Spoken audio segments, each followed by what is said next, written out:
本頻道以分享道基師傅獨到嘅見解，傳播傳統正宗卻不為人知嘅玄學知識為宗旨。內容涵蓋四柱八字、紫微斗數、風水易卦、相學等多門術數。道基師傅會以坊間師傅及大眾所忽略嘅角度，包括現實世界中實行性嘅考慮，去審視並重新詮釋古今玄學。無論閣下是否擁有玄學知識，無論閣下正處於人生邊個階段，呢度唔單止能夠讓你識別江湖神棍與小人伎倆，更能夠讓你比別人企得更高，睇得更遠。本文於2016年9月1日刊於道基玄學網站。今次要概述嘅內容並不討人歡喜，程度既深不深，既淺不淺，但對學習玄學術數嘅人嚟講，絕對係應要有嘅覺悟。大家都應該知道，五行係一套有關金、木、水、火、土之間相生相克嘅系統，但並唔係每一個都清楚明白五行之間既有絕對性，同時又有相對性嘅互動。而喺五行系統之外，更少人能夠掌握呢兩方面喺各玄學術數內嘅運用。金生水，水生木，木生火，火生土，土生金，金克木，木克土，土克水，水克火，火克金。呢一種循環路徑嘅相生相克，就係五行系統嘅絕對性規律，亦係整個五行架構嘅支架。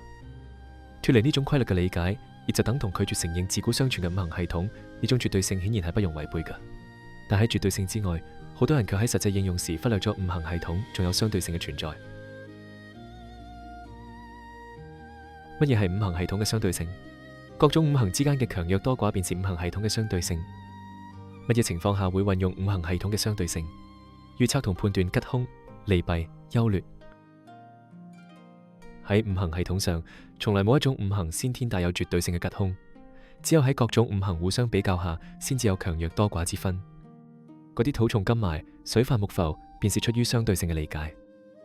但有一點要注意，相對性嘅理解不直接等於吉凶、利弊、優劣。秘埋嘅金、虛浮嘅木，不直接等於凶、弊、劣。呢啲都係大部分雜玄學者失之偏頗嘅誤解。以上陳述或許對部分雜玄學者嚟講毫不陌生，甚至處理相關問題時已駕輕就熟。但到底點解玄學上仍有數之不盡嘅絕對性吉凶？點解玉帶環腰係吉水？點解1468係吉星，2357係凶星？點解某專書論述嘅吉日吉時係吉？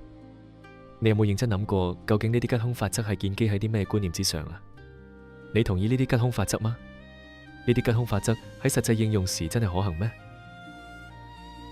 玄學術素不外乎絕對性與相對性嘅相替運用。絕對性雖然呆板生硬，卻支撐咗整套玄學架構。雜玄學者只要付出精神與耐性，玄學術語朗朗上口，只係時間嘅問題。相對性則係靈活多變嘅，要有所領悟，好多時會同學習方向、個人視野及思維模式有關。然而近代玄學市場卻被絕對性恐懼了，喺相對性嘅理解上始終有所不足。一眾雜玄學者為免脫隊被排斥，亦都只好跟住一啲最耀眼嘅旗號行啦。畢竟要喺以速成急利、複製為王嘅社會上獨立思考，智慧與勇氣之外，仲要有吃得飽嘅飯。如果你對頻道或者視頻內容有任何意見，歡迎留言話我知。多謝收睇，祝各位身體健康，生活愉快。